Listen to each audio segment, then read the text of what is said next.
నాకు ఇద్దరు బిడ్డలు పుట్టిరు చిట్టి, నువ్వు కొడుకును గాను నీకే ఇస్తా, నా బిడ్డల్ని నీకే ఇస్తా. కొంచెంసేపు టైం పాస్ చేసుకుర్రమ్మా. టైం పాస్ చేసుకొని ఒక్క పక్క బంగారం లెక్క నవ్వుతుంది. నేను అనుకున్నాను నవ్వుకొని అదిలతో మాట్లాడుకుంటుంది కదా అని 10 కూర్చున్నాం. కూర్చొని అమ్మ పండుగపోయే నాకు నిద్ర వస్తుంది అంటే అమ్మ ఇంకా కొంచెం ఊకుందేమో అన్నది. పండుగపో అమ్మ నిద్ర వస్తుంది, ఊక తెలుతూనే ఉంటే ఎట్లుంటుంది, పొద్దున్న లేసి ఆ పని గడటేలా పెట్టుకున్న మొత్తం పని చేసుకోవాలా. పండుగపో అమ్మ నీకు నీరసం వస్తుంది, అమ్మ గుడ్లు తింటావా అని ఇన్ని గుడ్లు గోలిచ్చిన. అది ఉల్లిగడ్డ ఏమేయక ఫ్రై మొత్తం అట్లా ఫ్రై చేసి లంచడుకు గింత పెట్టిన నేను అన్నం. తింటరా కడుపు నిండా తింటరా అంటే దయ్యం రాక్షసి లెక్క తిన్నాడు. ఇర్రమర్ర చూస్తుండు. అల్లుడు నీ కడుపులేమన్నా ఉంటే ఎప్పు మరి ఎటేటో చూస్తున్నావు, నాకు భయం పడుతుంది. నీ చూస్తుంటే అత్తమ్మ ఏం మాట్లాడుతున్నావు, సిట్టి ఏమన్నా నువ్వేమన్నా మేము ఏమంటలేము, నేను నా కొడుకుల కంటే ఎక్కువ యాదుకుంటున్నా నేను అంటే ఏం లేదు అత్తమ్మ అన్ని కామని అన్నావు కదా అంత ఏమున్నాయని లొల్లులా గొడవల అన్నాడు. సరే అన్ని పోయి పండుకున్నా. నా బిడ్డ పోయి ఆడు నా బిడ్డ పండదాకా చూసాడు. వాళ్ళ అమ్మోళ్ళ ఇంటికి పోయి వాళ్ళిద్దరు అన్నలు తల్లి ఈడు నలుగురు ఒక ఇంట్లో కూర్చొని మాట్లాడుకుర్రంట. మళ్ళీ వాడే చెప్తుండు పోలీస్ స్టేషన్లో మాట్లాడుకొని ఏ రకంగా ఎంపాల కీకలు పెట్టకుండా మత్తో మరి సూదేసిండో మరి మూతకి మత్తు పెట్టిండో తెలియదు. నా బిడ్డ స్టాండర్డ్ బిడ్డ అర్థుండే. అయితే ఏం చేసిండు, గిల్లెన వాడి సచ్చినమ్మ నేను ఇల్లెన వాడి సచ్చిన కానీ ఆ కూలర్ ముద్దర వాడ మా ఆయన బయట వారేక ఆ కూలర్ తెచ్చి నా పంత కడ పెట్టిండు. వాళ్ళ రూమ్ అది అల్ల వంటలు ఎంత ఆ కూలర్ గాలికి నాకు వెళ్తే మంచిగా ఉంటలేదు, గోళీలు వేసుకుంటున్నాను కదా, నాకు చచ్చిపోయినదిరా నాకు వచ్చింది. పండుకున్నా. ఇక మా ఆయన కళ్ళు కనిపించాయి, ఈ కన్ను మొత్తానికి వేయింది, కన్ను గింతే ఉన్నది. పడిపోయినాం మేమిద్దరం. చూసిండు మమ్మల్ని చూసి 11 గంటలకు వేయిండు. ఏ రకంగా ఎంపాలి అన్నయ్యలు ఏ రకంగా ఎంపాలా, మీరు చాలా మందిని చంపినోళ్ళు, మీరు పెద్ద గ్రౌండ్లో మొత్తం ఒక 100 మంది గుణగాలు వేసుకొని తిరిగినోళ్ళు, ఏ రకంగా ఎంపితే బయటకు రాకుండా ఉంటుంది అని వాళ్ళ సలహా తీసుకున్నాడు. తమ్ముడు నీకు ఎంపుతావా చంపు, లేకపోతే నైట్ వస్తాం మేము నీకు సపోర్ట్గా వస్తాం, నువ్వు వెనక ముందు చూసుకోవడం మంది ఉన్నారా లేదా, కరెక్ట్ 12 ఏంగానే 1 ఏంగానే వస్తాం అని సలహా వీళ్ళు వచ్చిర్రు. ఆ లంజోడికి ముందు వచ్చిండు. కుక్కలు కూడా మొరుగుతున్నాయి. ఆ టైంకు నేను లేచిన ఆడొచ్చిండు కుక్కలు బాగా మొరుగుతున్నాయి అని చూసిన. అమ్మో దొంగలమ్మన్ను అని మళ్ళీ ఏంటంటే ఇంట్లో కురికి పడిపోయినా. మొత్తం అలా వచ్చిర్రు, తల్లి పెట్టిర్రు, సౌండ్ లేకుండా గుద్దిర్రమ్మ. ఎంటికలు పట్టి ఈ రక్తం మొత్తం మంచాలన్నీ రక్తం వేసి వేసి గుద్ది ఇలా పడిచిండు మొత్తం పొడుచుడే. ఇక అన్ని పొడుచుడే గుద్ది ఇవన్నీ కత్తు గీతలే. ఇగో ఇల్లు పొడిచిండు. ఇల్లు పొడితే పక్క ఈడికి పడ్డది. ఈడికి మంచి కోసుకున్నాడు, చక్కదానం కోసుకున్నాడు. నాకు కొంచెం దొరకలేడు కోసి ఇగో నీ కాలు మొక్కుతా, నీ దండం పెడతా, మా అమ్మ లేదు నేను బతుక, మా అమ్మ అంటే పిచ్చి బాణం, నేను లేదు మా అమ్మ బతుకది, గుండె వాళ్ళకి చచ్చిపోతుంది, దాని మీదనే నాకు ఆశ పక్క, నాకు ఫుల్ సపోర్ట్ ఈ అమ్మ, నాకు ఓళ్ళు సపోర్ట్ లేరు, మా కాలు మొక్కుతా పెట్టిపో పారిపో, నేను మా వాళ్ళకి చెప్పను, నువ్వు కొట్టినమని పారిపో, మా అమ్మకు తలుపు కొట్టి ఇట్లా చేసినా చెప్పి పారిపో, లేకపోతే తలుపు తీసి పారిపో, మా వాళ్ళు అప్పప్పుడు లేస్తుంటారు నన్ను చూస్తారు, నువ్వు వారిపో అంటే మెడ మీద కూర్చొని ఇట్లా పట్టుకొని నేను చంపితే పూర్తి చంపుతా కానీ ముత్తమంతా పడుతున్నా, కాలు మోగుతా సంపకు, ఇప్పటికే పానం పోతుంది, సత్తన బతున్న తెలియదు, నువ్వు వెళ్ళిపోయే కాలు మోగుతాని అంటే ఈడ కూర్చొని నెత్తి ఇట్లా పట్టి పల్ మొత్తం ఇదంతా వినిపించుడు ఎక్కడదమ్మా. తలుపు కూడా వేయలేను ఆ రోజు తలుపు కూడా వేయలేను నేను, దానికి మత్తులో మారేసినట్టు. ఇక 4 గంటలకు ఈయన లేచిండు. లేకపోతే కొంచెం అంత సౌండ్ వినబడ్డది ఈయన చూసిండు ఎక్కడ సౌండ్ అని ఇల్లంతా తిరిగిండు. అప్పుడు తలుపులు వాళ్ళు కొడితే మరి పానం ఉన్నదో పోయిందో అప్పుడు కాపాడుకుంటున్నాడు. ఒక్క 10 అర్ధగంట తిరిగిండు మా ఆయన. తిరిగి నాకు వచ్చానే ఇంట్లో ఏమో సౌండ్ వినబడుతుంది, ఇంట్లో ఏమో మా సిట్టినేమో చేస్తున్నట్టున్నాడు అంటే, గాడు మన సిట్టిని ఏం చేస్తాడే, మనం పూలే పెట్టి చేస్తున్నాం, అది బంగారం లెక్క చూసుకుంటుంది, ఎటు పడతాడు బిర్యానీ మండి తొలకపోతుంది, ఇంట్లో కూడా తెప్పిస్తుంది, ఇంట్లో కూడా నేను చేసుకుంటూ పెడతామ్మా, బిర్యానీలు చేసుకుంటూ పెడతా లంజోడుకు, నేను గింతగానం చేయంగా గాడెందుకు చంపుతాడు, ఎవరికి జాతర పడుకుంటున్నట్టున్నారు, పండుకో అన్న నువ్వు రాయని తోలుకపోయాడు. చూద్దామని తలుపు ఇట్లా పెట్టిన, చూస్తే ఏం చేస్తుండు, అరే తలుపుది సిట్టమ్మ, నాకు అప్పుడే పలగొడతా అయిపోవు, మరి నా సిట్టి నువ్వు రాలేదని నాకు కనిపెట్టి పలగొట్టద్దా, కొడితే బిడ్డ అన్నది అయింది.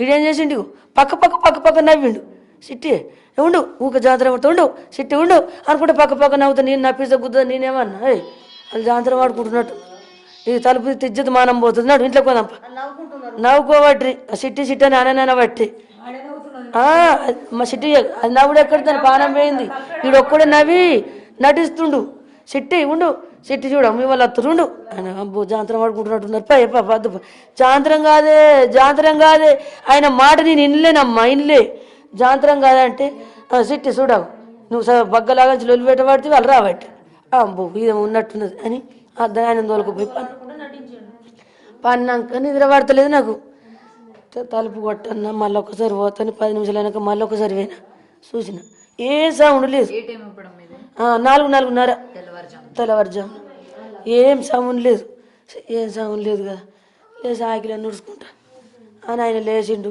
ఆ దుకాణ సామాన్ అవి ఇవిగా ఉండవు ఆడ వారేసుకుంటుండు నీ సీపుడు పట్టి ఇంచులు ఉడుచుకుంటూ బయటకేనా ఆయనకి సౌండ్ వినబడ్డది మొగడు ఆడున్నాడు ఈ సీపుడు పట్టి ఉడుతుందంటే ఇది ఇప్పుడు నా దగ్గరకు రాదు అన్నాడు బట్టలన్నీ ఇప్పేసిండు మంచం కింద వారేసిండు కొత్త బట్టలు వేసుకున్నాడు బయటకు వెళ్ళిండు గొల్లెం పెట్టిండు రెండా పరిదేసిండు గట్టిగా గొల్లెం పెట్టిండు పేండు కోలిగడుకు మంది పెట్టుకున్న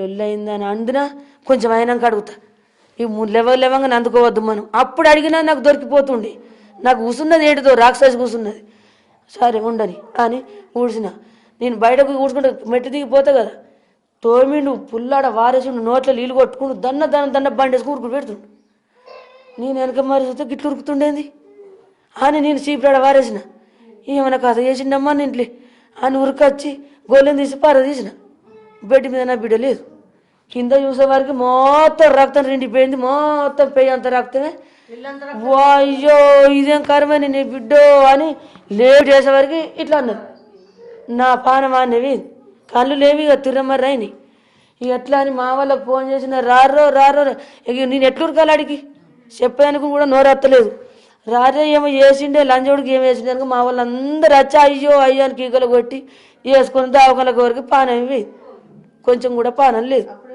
అప్పుడే వేయింది కట్నం అంటే లంజోడుకు నా బిడ్డ నిజబెట్టి వెళ్ళిపోనుంటివి నా ఈ బిడ్డ నిజబెట్టి వెళ్ళిపోతే నేనేమన్నా అందునా ఫోన్ తీసేపెట్టిపోతే నేను చదువుకుంటా కదా చచ్చిపోయాక నేను చదువుకుంటా కదా నువ్వే యాదలని నాకు ఏమన్నా ఉన్నదా ఇన్ని రోజులకు యాదనవా ఇప్పుడు నువ్వు చేస్తావా ఇట్లా చేసుడు ఎంతవరకు న్యాయమమ్మ చెప్పు నాకేం న్యాయం చేస్తారో మీ కాలు మొక్కుతా మీ దండం పెడతా అందరికి నమస్కరిస్తున్నా నా పోయిన బిడ్డను తిరిగి తెచ్చిస్తారా లేకపోతే వాళ్ళు నలుగురు నాకు అప్ప చెప్తారా ఊరి శిక్ష చేస్తారా ఉత్తగీస పెడితే మాత్రం మంచిగా ఉండదు ఉత్తగా ఇట్లా చంపుకుంటే ఇవ్వాలి నా కడుపు పోతే నా బిడ్డను చంపుకుంటూ పోతే రాష్ట్రం అంతా అట్నే చంపుకుంటూ పోతారు 4 రోజులు జైలు ఉంటారు 10 రూపాయలు మారేసి మళ్ళీ బయటకు వస్తారు మళ్ళీ చంపుతారు మళ్ళీ 10 రోజులు ఉంటారు జైలునే మళ్ళీ బయటకు వస్తారు ఈ పోలీస్ స్టేషన్లో రూల్స్ ఏమన్నా మంచిగా ఉందా ఇయ్యాల చంపిన వాళ్ళని పొద్దుగానే చంపాలా చేరుకు దొరికినప్పుడే ఎప్పుడు దొరుకుతారో అప్పుడు వాళ్ళని కాల్చి లేకపోతే పొడిచి చంపాలా లేకపోతే మా సొంతలకు అప్ప చెప్పాలా మేము చూసుకుంటాం మా పిల్ల ఎట్లా వేయిందో ఇది ఏ రకంగా వచ్చిందో వాళ్ళని ఆ రకంగా చంపాలని నేను కోరుకుంటున్నా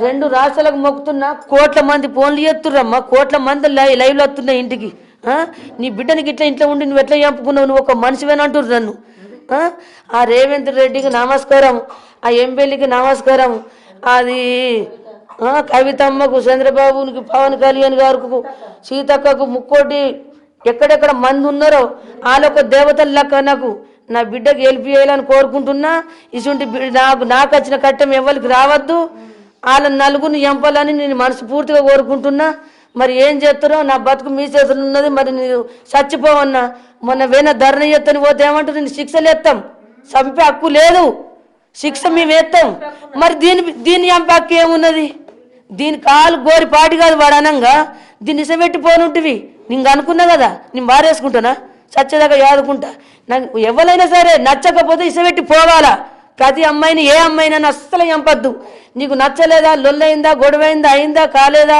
నీకు ఏం మ్యాటర్ గింత మ్యాటర్లు కూడా నచ్చకపోతే ప్రతి ఒక్క మొగోళ్ళకి చెప్తున్నా నేను ఇసబెట్టిపోవాలా ఏ అమ్మాయిని చంపద్దు ఆ అమ్మాయి ఎట్లన్నా బతుంది అలా కుటుంబం అంటూ ఉంటుంది కదా అది పంది కాదు కుక్క కాదు బజార్లో బతకదానికి కుటుంబం అంటూ ఉంటుంది లేకపోతే ఏదైనా పని చేసుకొని తల్లిదండ్రులు లేకున్నా సరే ఒక్కతైనా బతుంది ఆడపిల్ల ధైర్యంతో దయచేసి ఇటువంటి పిల్లల్ని నాసుంటి తల్లి కడుపు ఎవరైనా పిల్లల్ని చంపద్దు భార్యలు చంపద్దు లవులు వేయకూరి చంపకూరి ప్రతి ఒక్కరికి మొక్కుతున్నా, నాకు ఎమ్మెల్యే న్యాయం చేయాలని మొక్కుతున్నా, రేవంత్ రెడ్డి గారు న్యాయం చేయాలని మొక్కుతున్నా, పవన్ కళ్యాణ్ కూడా రావాలా, ఇక్కడ ఏరియాకి రావాలా, ఇక్కడ ఏరియాకి ఇవరికి రాలేరు వాళ్ళు. కేటీఆర్ కూడా మొక్కుతున్నా, నా ఆడబిడ్డ తెలంగాణ, ఇది తెలంగాణ గడ్డ, సంజీవ్ కుమార్ కూడా మొక్కుతున్నా, ఈ వీడియో అక్కడ మొదటిదాకా ఏరాలా, నా బిడ్డను పట్టించుకోవాలా. ఈ తెలంగాణ సైడ్ ఇక్కడ కొట్ల సైడ్ ఇవరికి మాకు న్యాయం చేయలేరు. ఇప్పుడైనా నా బిడ్డ వాళ్ళన్నా మరి నాకు న్యాయం చేయాలని నేను కోరుకుంటున్నా. ప్రతి ఒక్కరికి నమస్కరిస్తున్నా. నా బిడ్డను బతికిర్రి, నన్ను బతికిర్రి. ఆ మ్యాటర్ ఏందో తెలంగాణ రూపం అంటే చూపించాలి. ఆంధ్రాలో ఇలా ఒక రోజు ఆంధ్రాలో ఒక పిల్లని చంపినంటే వెంటనే మర్డర్ చేస్తుర్రట. ఎంతమంది చంపిరో అంతమందికి ఉరిశిక్ష ఎత్తుర్రట. ఆ దేశంలో ఉన్నది ఏంది న్యాయం, ఈ దేశంలో లేదేంది న్యాయం? అది కూడా ఊరే కదా, అక్కడ కూడా మనసులే కదా. రూల్స్ ఇప్పుడు ఇక్కడ రూల్స్ మారాలా. ఆ రూల్స్ ఎట్లా మారాలంటే ఏ అమ్మాయిని చంపినా, మొగలను చంపినా, ఆడవాళ్ళని చంపినా, రేప్ చేసి చంపినా కానీ వాళ్ళని అదే రోజు నరికి నరికి నరికి పారేలా నిలువెల్ల పిట్టులు పోసి అగ్గిపెట్టాలని నేను కోరుకుంటున్నా. ఇటువంటి అమ్మాయిలను చంపిన వాళ్ళని అసలే బతుకుని ఇవ్వద్దమ్మా దయచేసి. ఇప్పుడు ప్రతి ఒక్కరికి చెప్తున్నా నేను, రేవంత్ రెడ్డి గారు ఇక్కడికి రావాలా బరాబరి, ఆయన నాకు న్యాయం చేయాలా. ఇప్పుడు అది పవన్ కళ్యాణ్ గారు ఎక్కడ ఆడలకు చాలా న్యాయం చేస్తుండు. ఆయన అది ఆంధ్ర ఎక్కడ ఉన్నా కానీ ఇక్కడ శివాయిని మొక్కడానికి వస్తుండు, అంజనని మొక్కడానికి వస్తుండు. మాకు కూడా న్యాయం చేయాలని కోరుకుంటున్నా. నీ ఇంత అందగత్తి నాకు ఏడ దొరకాల, నా కడుపులో ఉట్టుకున్నా కానీ నేను బతికించుకుంటా. ప్రతి ఒక్కరికి నమస్కరిస్తున్నా. సీతమ్మ గారికి, కవిత గారికి, మెట్పల్లి ఎమ్మెల్యే గారికి, నరసింహరావు గారికి, వాళ్ళందరూ నా బిడ్డను పదే పదే పదే పట్టించుకోవాలా. నన్ను ఇట్లా ఇసబెట్టకుర్రి, నేను చచ్చిపోతా. నా బిడ్డ లేకపోతే నేను చచ్చిపోతా. ఏడ కోసుకుంటాను, నేను ఎమ్మెల్యే దగ్గరకు పోతా. వాళ్ళ నలుగురిని ఎంపుర్రి, నాకు న్యాయం చేయరు. నలుగురిని ఎంపితే నాకు మీరు న్యాయం చేసినట్టే. ఇక అలా నలుగురికి ఉరిశిక్ష చేస్తారా, మర్డర్ చేస్తారా? మీరు ఎంపకపోతే మాకు అప్పచెప్పుర్రి, మేము చూసుకుంటాం. అది అలా నలుగురు నాకు అప్పచెప్పుర్రి. వాళ్ళు నలుగురు కలిసి చంపిరమ్మా నా బిడ్డని. వాళ్ళు పెద్దోళ్ళు, వాళ్ళు సగం వీడికి వచ్చిన వాళ్ళు, వాళ్ళు 30, 40, 50, 60, 70 ఏళ్ళకి వచ్చిన వాళ్ళు. దీనికి ఎంత వయసు ఉన్నది? తింపి కొడితే 10 కూడా 18 లేవు. ఈ చిన్న పిల్లని ఇప్పుడు పుట్టిన పిల్ల లెక్క. అంత పెద్ద తప్పు ఏం చేసింది? ఎవరైనా 10 మందిని చంపేసి వచ్చిందా? దీని కడుపులో పాప ఉండంగా ఫస్ట్ కడుపు తీసిండు. ఇప్పుడు దీంతో 3వ పానం ఇది. దయచేసి వాళ్ళని చంపాలని నమస్కారం చేస్తున్నా.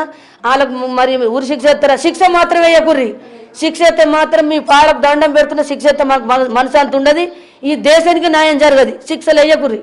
నా బిడ్డని వాళ్ళ నలుగురిని బరాబర్ ఉరి తీసి చంపుతారా? మాకు అప్పచెప్పుర్రి.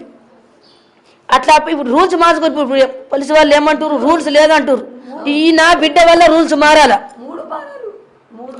3 పానాలు తీసారు కదా, ఈ 3 పానంకు అంటూ 4 వాళ్ళు యావాల. అరిగని తల్లి, అరిగని అన్నదమ్ములు వాళ్ళు. ఆనంద్ గాడు పెద్ద రవిడి లంజవాడుకు, ఇంకో పెద్దోడు ఉన్నాడు, అశోక్ గాడు, ఆనంద్ గాడు, ఈ లచ్చి లంజే, ఈ అరిగాడు, 4 యావాలా. నాకు మనసంత దొరకాల, నా బిడ్డకు మనసంత దొరకాల. కానీ అమ్మ ఇన్నిసార్లు